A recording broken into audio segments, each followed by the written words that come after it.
drama to the match, because once that happened, because they were already selling it as the monster versus the demon. Once that happened, big up to Todd Phillips and Corey Graves. They sold that part of the match. Like, they sold him being bloody, and the doctors keep trying, like, every time the doctor try to come over there, they sold it to us as if he didn't want medical attention. It was clear as day that was blood. That was not a Roman Reigns blood capsule. That was not a Ric Flair bust job. That was a legit headbutt. I haven't seen a headbutt cut somebody like that since Hakeem Rockman in Holyfield. No, I give you one better. When Sheamus, when Dolph caught that headbutt from Sheamus a couple months back, See, and it cut him. Was it on Raw? No, it was on a pay-per-view. Which pay-per-view it was, I don't remember exactly. Definitely ain't watching no fucking Sheamus versus Dolph on no pay-per-view. I most definitely. It was an opening match when Sheamus said he had come back or something like that, and right before the League of Nations thing. No, you know what it was? It was Survivor Series or something like that. I think it was Survivor Series, but beside the point, it was so sad. I don't even remember Sheamus' title run from this year. Like, I don't even remember how that shit ended. It's just that sad. It ended on a Raw. That's how pointless it was. It was just whatever, Sheamus, whatever. Back to the guys that matter. Well, once Finn and Samoa Joe's match picked back up and the doctor stopped interrupting it, and they got his bleeding pretty much under control, it picked up. We've seen their typical spots. He kicked out of a muscle buster. He kicked out of a coup de grace.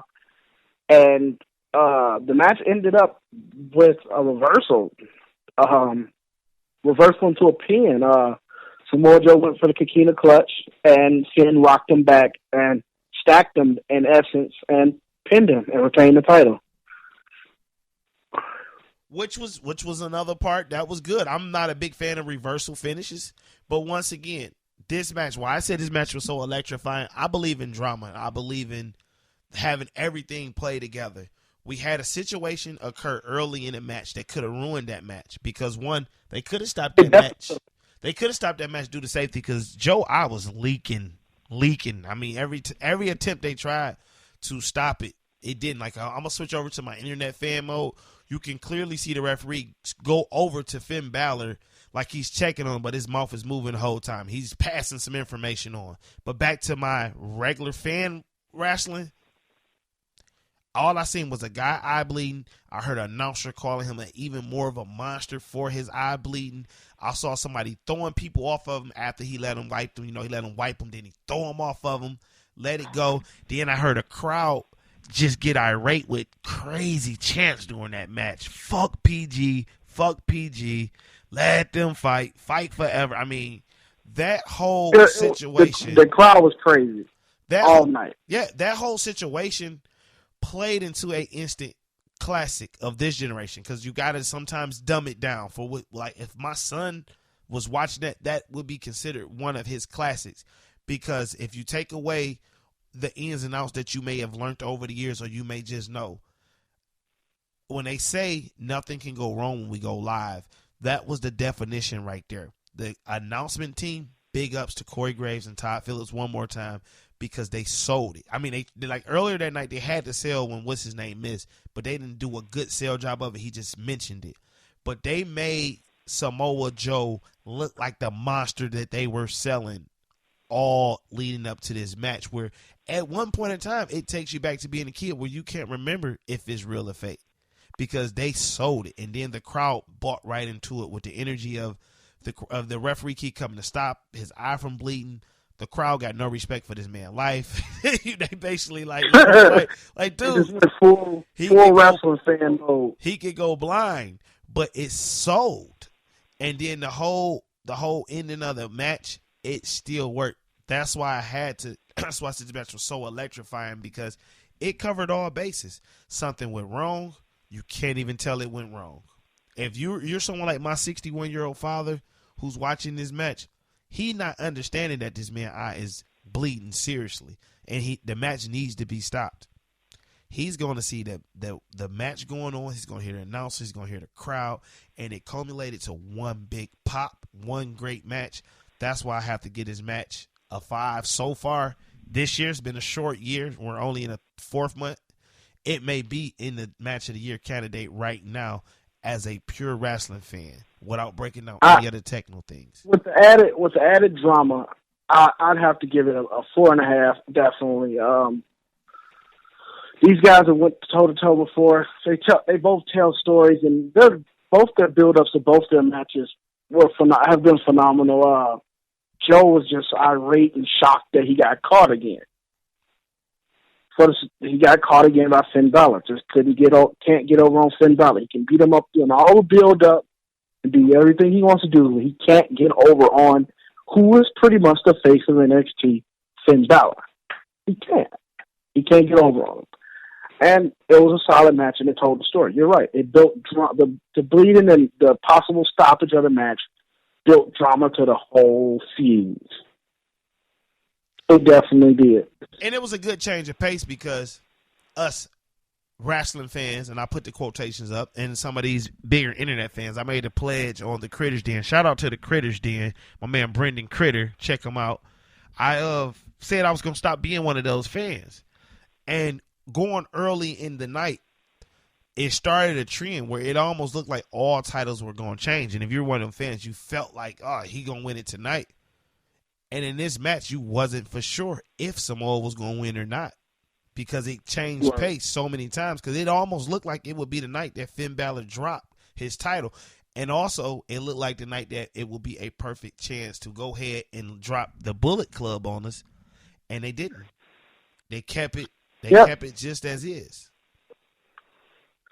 So, I mean, speaking of possible debuts, I failed to mention earlier the appearance of Bobby Roode. Robert Roode, former TNA superstar, shows up on NXT television a week after he leaves TNA. That's hilarious. And, I mean, it shows probably pretty much almost set in stone that he's probably going to sign with NXT at some point in the future. And that's big, too. I mean, seeing Bobby Roode there, seeing that cruiserweight, once again, I know the fans are going to kill me, the guy from Japan, the cruiserweight. Yeah, his name is escaping me at the moment, but I will definitely let you know when I think of it. But actually seeing Jim Ross on WWE TV, like, I can't remember. I need to go back, and if you guys listening, just mention it to us. Hit it in the comments.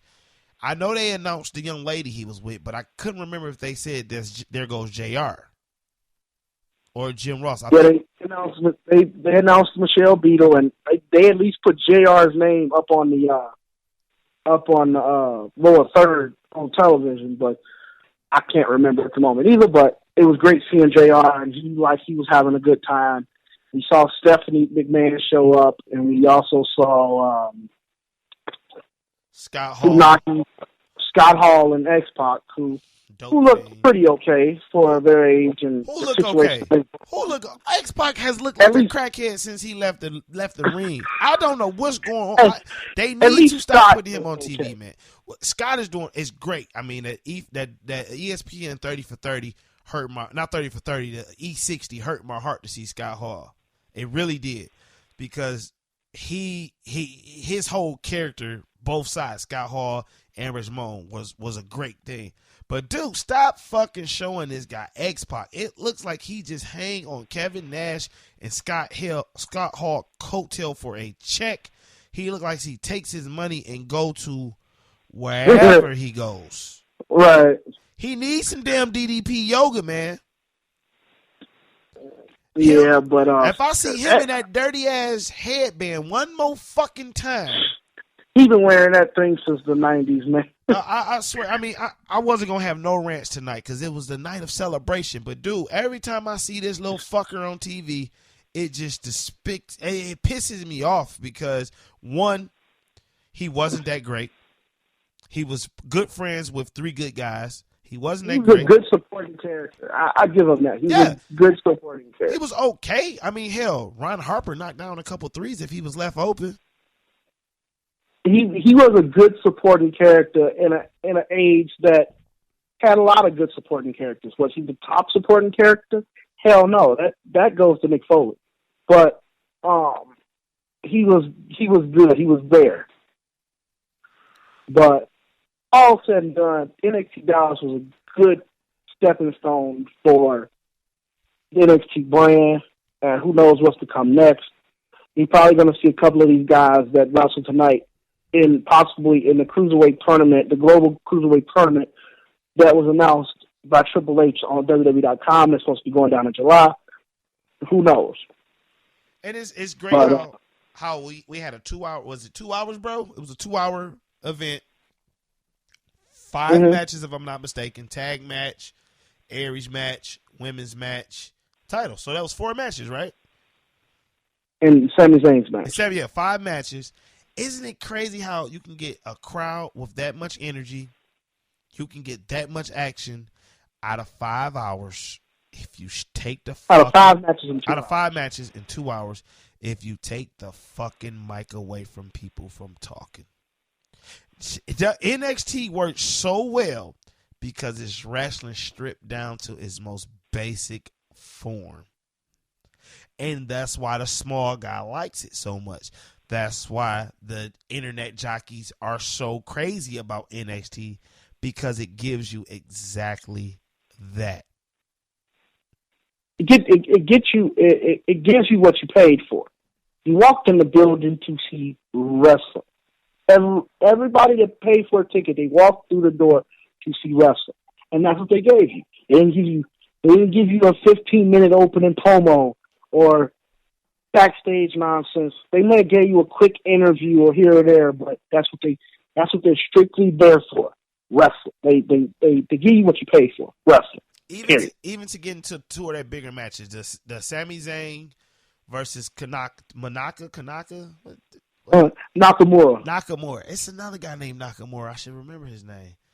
To get into that match, it gave you a short promo video. To get into the Finn Balor Samoa Joe, very short. To get into the girls matchups, no more than 3 minutes spent on these promo packages. Yeah, Bayley and then you saw the walkout from the challenger in the end, and then you got into the ring where they gave you that big fight feel where it was an introduction in the championship matches of the challenger and the champion. Yeah, and that was it. I remember, was it 2 years ago, 3 years? I'm not sure.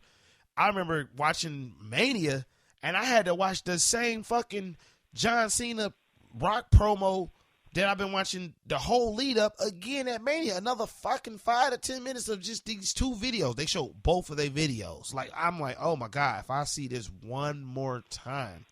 And that's why I like NXT. And that's why tonight was such a successful event. NXT is steady growing. And when they keep signing guys from these small development leagues, they're going to keep their fan base that they have with a smaller fan base. They continue to sign TNA guys. It's going to bring those TNA fans over who, like my father, loves TNA. If he can see his guys on there, they'll continue to watch it. It gives them a little more room for creativity with these guys, because there's not asking very much of them. It's just asking them to do what they do best, is get in the ring.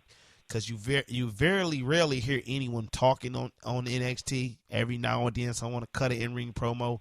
Is more so your fist do the talking. And that's that. Tonight was a big night. And now we have the Hall of Fame tomorrow. Is OneTake going to actually get on here and do something about the Hall of Fame tomorrow? We definitely can. We can touch on it. As a lead up to WrestleMania and all of that. NXT Takeover Dallas definitely kicked off WrestleMania weekend with a big bang, period. Point blank, period. It was most definitely, if you want to compare it to All-Star Weekend, this was like that 96 rookie game. You remember that 96 rookie game, or even the 2003 rookie game with LeBron, Melo, Wade, Bosh the rookie? I remember the 2003. I remember the 2003 rookie game more than I remember the 96 when I was 5 years old. Right. So. Well, that's when I was all like I said, 2000, it kind of gave you that feel, because this is the second year of them doing it. Last year, some people may have missed it, some people may have caught it, but this year it was most definitely something to see, and all eyes were tuned into it this time around. So it gives you almost like an All-Star Weekend feel